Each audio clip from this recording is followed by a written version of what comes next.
कि अष्टावक्र गीता का chapter 3 and 4 इतना अंडर डिस्कस्ड, इतना अंडररेटेड क्यों है? क्योंकि चैप्टर 1 में महर्षि अष्टावक्र से स्वयं राजा जनक ये क्वेश्चन पूछते हैं कि मोक्ष क्या होता है, लिबरेशन क्या होता है, मैं मोक्ष को कैसे प्राप्त हो सकता हूँ। पूरा चैप्टर 1 महर्षि अष्टावक्र इसी क्वेश्चन का आंसर देते हैं कि मोक्ष क्या होता है, कैसे तुम प्राप्त कर सकते हो। राजा जनक को जो भी बात समझ में आई होती है वो सेकंड चैप्टर में एक्सप्रेस करते हैं अपने वर्ड्स में, लेकिन थर्ड चैप्टर में अष्टावक्र को थोड़ा डाउट होता है और वो अपने स्टूडेंट से पूछना चाहते हैं, जानना चाहते हैं कि उसको उसके सब्जेक्ट की कितनी गहराई हुई है।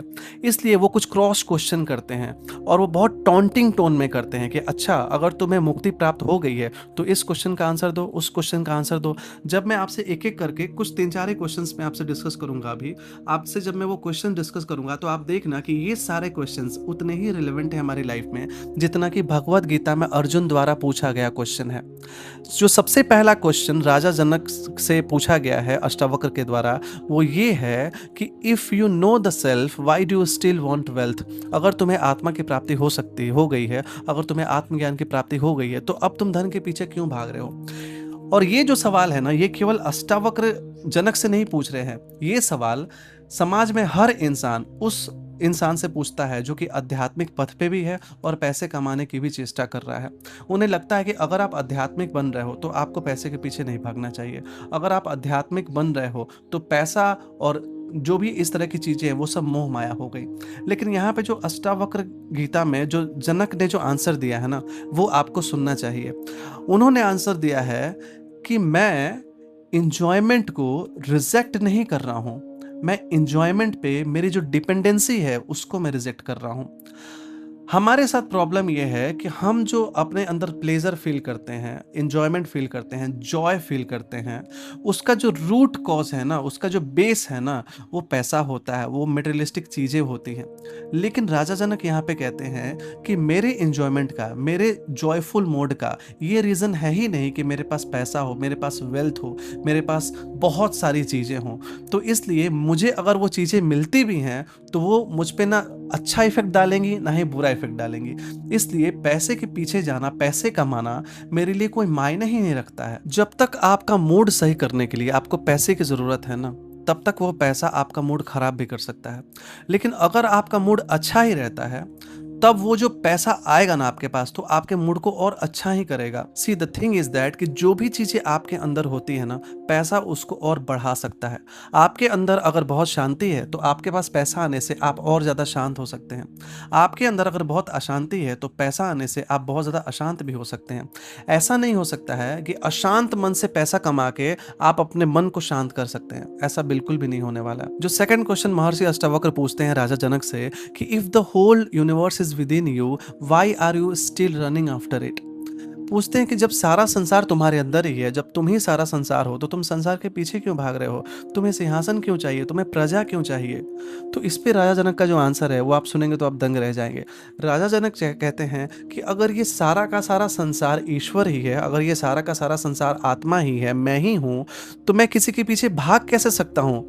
अगर मैं सिंहासन पे ही बैठा हूँ तो मैं तो अपने में ही अवस्थित हूँ। अगर मैं अपने प्रजा के साथ भी बैठा हूँ तो भी तो मैं खुद के ही साथ हूँ। अगर मैं पूरी सृष्टि के साथ बैठा हूँ, बातचीत कर रहा हूँ, किसी भी मुद्दे पे बात कर रहा हूँ, तो मैं तो खुद के बारे में ही बात कर रहा हूँ। इंसान के अंदर जब इतनी सेंसिटिविटी आ जाती है कि हर कण में वही परमात्मा है, हर कण में वही आत्मा है, तब इंसान इन सब चीज़ों को लेके बहुत ज़्यादा कंसर्न रहता ही नहीं है कि अगर मैं इस चीज़ में ज़्यादा इन्वॉल्व हो गया तो मैं स्पिरिचुअली बहुत पीछे हो जाऊंगा।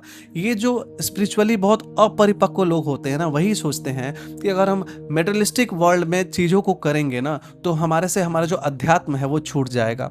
जैसे ही आप परिपक्व होना चालू कर देते हैं वैसे वैसे आपको पता चलता है कि अध्यात्म और मटेरियलिस्टिक वर्ल्ड दो अलग अलग चीज़ें हैं ही नहीं, दोनों सेम ही चीज़ें हैं। थर्ड क्वेश्चन जो अष्टावक्र पूछते हैं कि तुम अगर अपने आप को हर बीइंग में मानते हो, अगर अपने आप को ही सारे जीवों में अवस्थित मानते हो, तो खुद की अपनी पहचान क्या तुम मानोगे या फिर अपनी अलग अलग पहचान तुम नहीं मानोगे?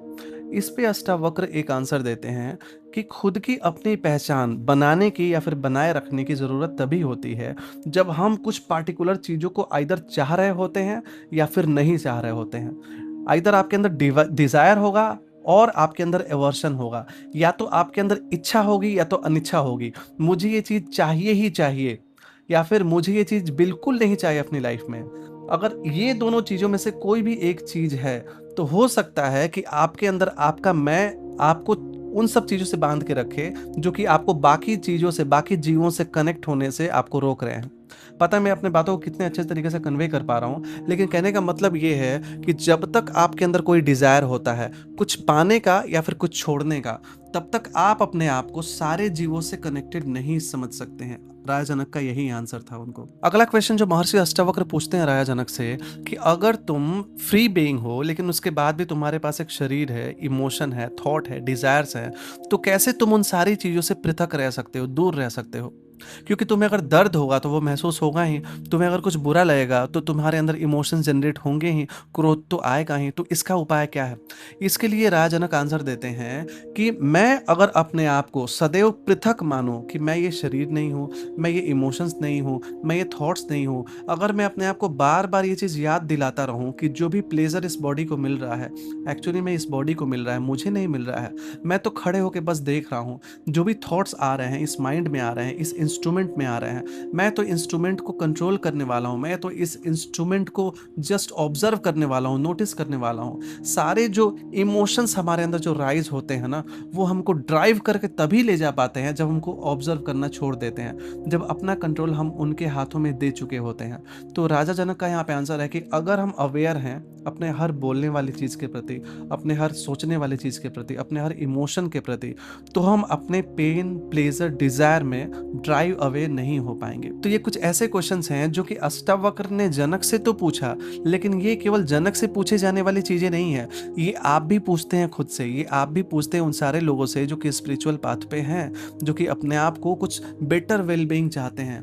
तो अगर अपने आप को आप बेटर कुछ करना चाहते हैं, अगर बेटर महसूस करना चाहते हैं, अगर जानना चाहते हैं कि आपके थॉट्स, इमोशन, बॉडी के बियॉन्ड भी आप कुछ हैं, तो आपको ऑब्जर्व करना पड़ेगा, आपको अपनी हर चीज़ों को ऑब्जर्व करना पड़ेगा, देखना पड़ेगा, विटनेस करना पड़ेगा। जैसे सन है ना, सन तो वहीं पे स्थिर रहता है और नीचे पृथ्वी पे बहुत सारी चीज़ें चलती रहती हैं। उसी तरीके से आपको अपनी अवेयरनेस को उन सारी चीज़ों के ऊपर डालना पड़ेगा जो कि आपके अंदर घटित होती रहती है। So this was all about today's video. आपको अगर समय मिले तो प्लीज़ एक बार अष्टावक्र गीता का चैप्टर 3 एंड 4 पढ़िएगा। 3 में अष्टावक्र क्वेश्चन पूछते हैं, 4 में जनक आंसर देते हैं। आपको बहुत मज़ा आएगा वो क्वेश्चन आंसर पढ़ के। Thank you, see you in the next video.